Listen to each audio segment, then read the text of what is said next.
கர்த்தருடைய பரிசுத்த நாமத்துக்கு மகிமை உண்டாவதாக. கர்த்தர் இந்த மாதம் முழுவதுமாக கண்மணியை போல நம்மளை பாதுகாத்து இந்த மாதத்தை முடிக்க நம்மளுக்கு கிருபை செய்தார். அப்படிதானே?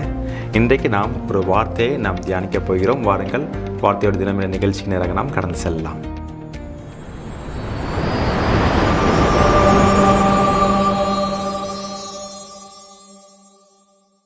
ஆமோஸ் 9ஆம் அதிகாரம் 12ஆம் வசனம். அந்நாளிலே விழுந்து போன தாவீதின் கூடாரத்தை நான் திரும்ப எடுப்பித்து அதன் திறப்புகளை அடைத்து அதில் பழுதாய் போனதை சீர்படுத்தி பூர்வ நாட்களில் இருந்தது போல அதை ஸ்தாபிப்பேன் என்று இதை செய்கிற கர்த்தர் சொல்லுகிறார். பாருங்க, இன்றைக்கு ஆமோஸ்லேருந்து ஒரு வார்த்தையை நம்ம பார்க்குறோம். இந்த இஸ்ரவேல் நாடு ரொம்ப பல நாடுகள் சேர்ந்து வதைத்து ரொம்ப சின்ன பின்னமாக இருக்க போதும் ஆண்டவர் ஆமோஸ் தீர்க்கதரிசி மூலமாக ஒரு ப்ராஃபஸி, ஒரு தீர்க்கதரிசன வார்த்தையை கொடுக்கிறார். அப்போ ஆண்டவர் என்ன செய்கிறாரு அப்படின்னு நம்ம சொல்லி பார்க்குறோம். பாருங்கள், இதில் விழுந்து போன தாவீதின் கூடாரத்தை முதலாவது அவர் எழுப்புகிறார்.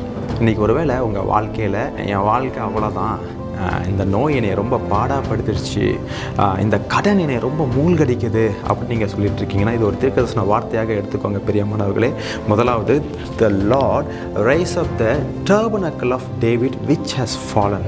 முதலாவது அவர் விழுந்து போய் கிடக்கிற நம்மளை தூக்கி விடுகிறதுல அவர் வல்லமையுள்ள தேவனாக இருக்கிறார். அப்படி தானே? சேற்றிலிருந்து அவர் தூக்கி விடுகிறார்னு வசனம் சொல்லுகிறது.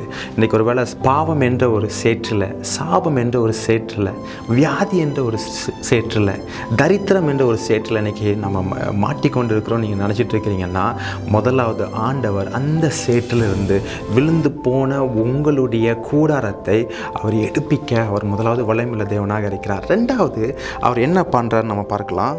அதன் திறப்புகளை அடைத்து, he just closed that all breaches.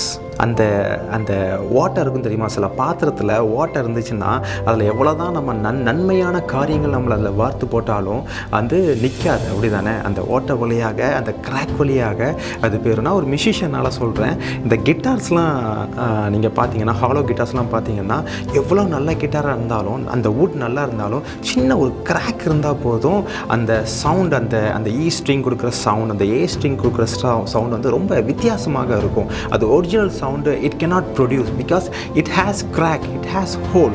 அதே போல தான் இந்த உடைந்து போய் இருக்கிற உங்களுடைய வாழ்க்கையை ஆண்டவர் என்ன பண்ணுறாருன்னா, அந்த உடைந்து போன பாகங்கள் எல்லாத்தையும் அவர் என்ன பண்ணுறாரு? அவர் அடைத்து போடுகிறாரு. மூன்றாவதாக அவர் என்ன செய்கிறார் பார்ப்போம். அதில் பழுதாய் போனதை சீர்படுத்தி, he just repaired the damages.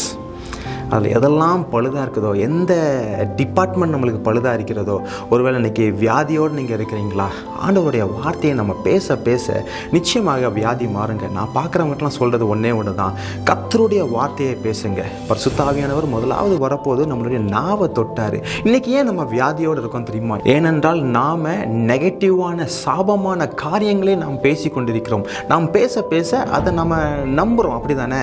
வயசானால் அந்த வியாதி வரதானே செய்யும். இந்த டயபெட்டிஸ் எல்லாத்துக்கும் இருக்குது, நம்மளுக்கு வரதானே செய்யும். ரோட்லன்னு போனால் நம்ம ஆக்சிடென்ட் ஆக தானே செய்யும். இந்த மாதிரி நீங்கள் பேச பேச பேச நிச்சயமாக அது ஒரு பாதிப்புக்குள்ளாக போகும். அப்போது இந்த பாதிப்பை ஆண்டவர் எப்படி ரிப்பேர் பண்ணுறாரு? அவர் தம்முடைய பரிசுத்த ஆவியானவரை நம்மளுக்கு அருளினபடினால் நம் கர்த்தருடைய அந்நிய பாஷைகளிலும் கர்த்தருடைய வார்த்தையை நாம் பேசும்போது நிச்சயமாகவே நம்மளுடைய வாழ்க்கையில் இருக்கிற எல்லா டேமேஜஸும் தேவன் அடைத்து நல்லா ரிப்பேர் செய்து நம்ம வாழ்க்கையை நல்லா ஒரு யூஸ்லெஸ்ஸாக இருந்த நம்ம வாழ்க்கை இன்றைக்கி ஆண்டவர் சில வாழ்க்கையில் ஏன் இன்னும் ரிப்பேர் பண்ண மாட்டேங்காங்க, அது இன்னும் சீர்படுத்த மாட்டேங்காங்க நீங்கள் நினச்சிட்டு இருக்கீங்களா? அப்போ பாதிப்பு எப்படி ஆகிறது? ஒரு பொருளை நீங்கள் எடுத்துக்கோங்க, அந்த பொருள் ஒரு வேளை தவறி கீழே வந்துடுச்சு, ஒரு மொபைல் நீங்கள் கீழே போட்டிங்க, அது அப்புறம் ஒர்க் ஆகாது. அப்படி தானே? அந்த ஒர்க் ஆகாத யூஸ்லெஸ் நம்ம சொல்கிறோம். தேர் இஸ் நோ ஃபங்க்ஷன், அது யூஸ்லெஸ், அது ஒர்க் ஆகாது. ஒருவேளை அந்த மாதிரி இன்றைக்கி நீங்கள் இருக்கிறீங்களா? இன்றைக்கி ஜனங்கள் சொல்கிறார்களா, இவன் யூஸ்லெஸ், இவனால் எந்த ஒர்க்கும் இல்லை. அப்படிப்பட்ட அந்த சூழ்நிலைகளில் தேவன் என்ன பண்ணுகிறார்னா அதை சீர்படுத்தி நம்மகிட்ட இருக்கிற எல்லா டேமேஜஸை அவர் ரிப்பேர் பண்ணுகிறார். ஹல்லேலூயா. கடைசியாக அவர் என்ன செய்கிறார்? பூர்வ நாட்களில் இருந்தது போல அதை ஸ்தாபிப்பேன். He rebuilt like old glory. பாருங்கள், அவர் எவ்வளோ அருமையாக நம்மளுடைய காரியங்களை அவர் செய்கிறார். முதலாவது, அவர் விழுந்து போன நம்மளுடைய காரியங்களை அவர் எடுப்பிக்கிறார்.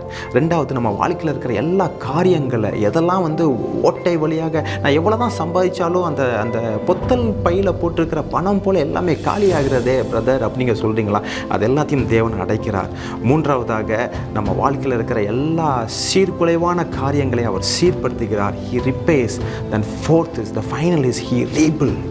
இன்றைக்கி அப்படி தானே, இன்றைக்கி அந்த பெரும்பாடுள்ள ஸ்திரீயை நீங்கள் பார்க்க போதும் பார்த்திங்கன்னா, அந்த பெரும்பாடுள்ள ஸ்திரீ தன்னுடைய ஆஸ்திகள் எல்லாத்தையும் 12 வருடமாக ஹாஸ்பிட்டல் டாக்டர்ஸ் அப்படின்னு போயிட்டு அவளுடைய எல்லா காரியங்கள்லேயும் அவள் தோல்வி தான் கண்டாள். அவள் வாழ்க்கை ஒரு சீர்குலைந்த வாழ்க்கையாக இருந்தது. அவள் வாழ்க்கை ஒரு விழுந்து போன வாழ்க்கையாக இருந்தது. ஆனால் அவள் கர்த்தரை தேடும் போதும் என்ன நடந்தது பிரியமானவர்களே? இன்றைக்கி ஒருவேளை நீங்கள் சொல்லலாம், என் வாழ்க்கையில் ஆண்டவர் சீர்படுத்த மாட்டிக்கார, என் வாழ்க்கையை ரீபில்ட் பண்ண மாட்டிக்கார. அப்படி என்றால் நிச்சயமாகவே அவர் உங்கள் வாசற்படியில் தான் இருக்கிறாரு. நீங்கள் உங்கள் கதவை திறக்கணும். இருதயமாகிய உங்கள் கதவை நீங்கள் தான் திறக்கணும். எப்படி இந்த பிரதர் நம்ம திறக்கணும்? நம்ம வீட்டில் மாடியில் டேங்க்கில் ஃபுல்லாமே தண்ணி இருக்குது. ஆனால் அந்த டேப்பை திறந்தால் தானே அந்த தண்ணி, அந்த பிளெஸ்ஸிங்கை நம்ம ரிசீவ் பண்ண முடியும். அப்போ டேப் மூடிட்டு இருந்தால் எப்படிங்க? அந்த டேப் தான் நம்மளுடைய வாய், நம்மளுடைய மவுத். அந்த டேப் எப்படின்னா தேவனை நோக்கி தேவனுடைய வார்த்தைகளை நம்ம பேச வேண்டும். இன்றைக்கி ஒரு வேளை நீங்கள் வியாதியஸ்தோடு இருக்கீங்களா, நீங்கள் திரும்ப திரும்ப சொல்லுங்கள், அவருடைய தழும்புகளால் நான் சுகமானேன், அவருடைய தழும்புகளால் நான் சுகமானேன், இயேசுவின் தழும்புகளால் சுகமானேன். எனக்காக என் ஆண்டவராக இயேசு கிறிஸ்து கல்வாரி சிலுவையில் என்னுடைய வியாதி அவர் சுமந்து கொண்டார். நீங்கள் தரித்திரமாக இருக்கீங்களா, கடனில் இருக்கிறீங்களா? பிரியமானவர்களே, இதை கேட்டுக்கொண்டிருக்கீங்களா? உங்களை தான் நான் பார்த்து பேசுகிறேன். கடனோட நம்ம வாழக்கூடாது, தரித்திரமாக நம்ம வாழக்கூடாது. எப்படி நம்ம வியாதியோடு இருக்கக்கூடாது, அதே போல் கடனோட நம்ம வாழக்கூடாது. ஏன்னா நம்மளுடைய எல்லா தரித்திரத்தையும் அவர் சிலுவையில் சுமந்து ஐஸ்வர்யமாக இருந்த அந்த ஆண்டவராக இயேசு கிறிஸ்து நம் நிமித்தமாக அவர் தரித்திரமானார். அப்போ இந்த பெரும்பாலுள்ள ஸ்திரீ தேவனை நோக்கி வரப்போதும் அவளுடைய விழுந்து போன கூடாரத்தை தேவன் எழுப்பினார். அப்படி தானே? அவளுடைய எல்லா அடைப்புகளும், அந்த இரத்தப்போக்கு எல்லாத்தையும் பார்த்திங்கன்னா ஆண்டவர் அதை அடைத்து போட்டார். அப்படி தானே? அதுக்கப்புறம் அவளுடைய வாழ்க்கையில் அவர் தேவன் சீர்படுத்தினார். அதுக்கப்புறம் அவருடைய வாழ்க்கையை, விழுந்து போன வாழ்க்கையை எடுத்து தேவன் கட்டினார். அதே போல் இன்னொரு சம்பவத்தை நம்ம பார்க்குறோம். கூனி, 18 வருஷமாக இருக்கிற ஒரு பலவீனப்படுத்த ஒரு ஆவியுடைய ஒரு கூனி. அப்படி தானே? அவள் வாழ்க்கையும் விழுந்து போனதாக தான் இருந்துச்சு. ஆனால் தேவன் எவ்வளோ அருமையாக அவளுடைய வாழ்க்கையில் என்டர் ஆகி அவளுடைய வாழ்க்கையில் எவ்வளோ சீர்படுத்தி ஸ்திரப்படுத்தி எப்படி நிலைநிறுத்தினார் பார்த்தீங்களா? உண்மையாக பிரியமானவர்களே, நீங்கள் தேவனை சார்ந்து வாழும் போதும், தேவனுடைய ஒவ்வொரு வார்த்தையும் நீங்கள் சார்ந்து வாழும் போதும் உங்கள் வாழ்க்கையில் ஒரு நிச்சயமாக ஒரு பெரிய பிரேக் த்ரூ இருக்குது. ஹல்லேலூயா. பழைய ஏற்பாட்டில் 2 ராஜாக்களில் நம்ம தீர்க்கதரிசன மனைவின்னு சொல்லி ஒருத்தங்களை பார்க்குறோம். அப்படி தானே? அவங்க ஹஸ்பண்ட் இறந்து போயிட்டாங்க. அவங்க நிறைய கடன் வச்சுட்டு போயிட்டாங்க. கடன்காரர்கள்லாம் ஒரு அடிமைப்படுத்துகிறாங்க. பாருங்க, அவங்களுடைய கூடார ஒரு விழுந்து போன ஒரு சூழ்நிலை இருந்தது. ஆனால் அவன் தேவனை தேடினாள். அப்படி தானே? எலிசா என்ற ஒரு தீர்க்கதரிசியை அவள் நாடின போது, அவள் மூலமாக கர்த்தரை தேடின போது கர்த்தர் அங்கே ஒரு பெரிய அற்புதத்தை அவர் செய்கிறார். பாருங்கள், இதே போல் தான் ஆபிரகாமுடைய வாழ்க்கை. இந்த மாதிரி பைபிளில் நிறைய பேரோட வாழ்க்கை நீங்கள் கொஞ்சம் பார்த்தீங்கன்னா எல்லோரோட வாழ்க்கையும் 25 வருஷமாக 30 வருஷமாக ஒரு விழுந்து போனதாகவே இருந்தது. ஆனால் சரியான நேரத்தில் தேவன் எழும்பி கட்டினார். இதில் ஆமோஸ் 9ஆம் அதிகாரம் கடைசி வசனத்தில் நாங்கள் பார்த்தீங்கன்னா, அவர்களை அவர்கள் தேசத்திலே நாட்டுவேன், நான் அவர்களுக்கு கொடுத்த தேசத்திலிருந்து அவர்கள் இனி பிடுங்கப்படுவதில்லை என்று உன் தேவனாகிய கர்த்தர் சொல்லுகிறார் என்றார். நான் திரும்ப திரும்ப ஒரே பாவத்தில் நான் விழுந்திருக்கிறேன், நான் திரும்ப திரும்ப எந்திரிக்க முடியாமல் நான் இருக்கிறேனே, இந்த பாவை என்னை அடிமைப்படுத்துகிறேன்னு நீங்கள் நினச்சிட்டு இருக்கீங்க. நீங்கள் கர்த்தருடைய வார்த்தை உங்களுக்கு நேராக தான் வருகிறது. பிரியமானவர்களே, நீங்கள் எந்த இடத்துல திரும்ப திரும்ப விழுந்துட்டு இருக்கீங்களோ இனிமேல் அந்த இடத்துல நீங்கள் விழ மாட்டீங்க. ஏனென்றால் கர்த்தர் உங்களை தாங்கிறவராக இருக்கிறார். ஹல்லேலூயா. இந்த இந்த வசனம், இந்த அதிகாரம் எல்லாமே இஸ்ரவேல் நாட்டை குறிக்கிறது. இஸ்ரேல் நாடு ஒரு ரொம்ப சின்ன நாடு. நம்ம தமிழ்நாடு காட்டிலையும் ரொம்ப சின்னது, சென்னையோட சின்னது தான் சொல்கிறாங்க. ஆனால் பாருங்கள், அந்த நாட்டை சுற்றி எல்லா எனிமீஸ் கண்ட்ரிஸ் தான் இருக்குது. எல்லாம் எதிரி நாடுகள் தான். அந்த நாடை அழிக்கணும்னு போது ஒரு கட்டத்தில் அழிச்சாங்க. ஆனால் பாருங்கள், ஒரு நாள் முளைத்தது. என்றைக்கு தெரியுமா? மே 14ஆம் தேதி 1948ஆம் ஆண்டு திடீர்னு ஒரு இஸ்ரேல்ன்ற ஒரு கண்ட்ரி வந்தது பாருங்கள். அதுக்கப்புறம் இன்ன வரைக்கும் அந்த நாட்டுக்கு மேலே எத்தனையோ வார் நடந்தது.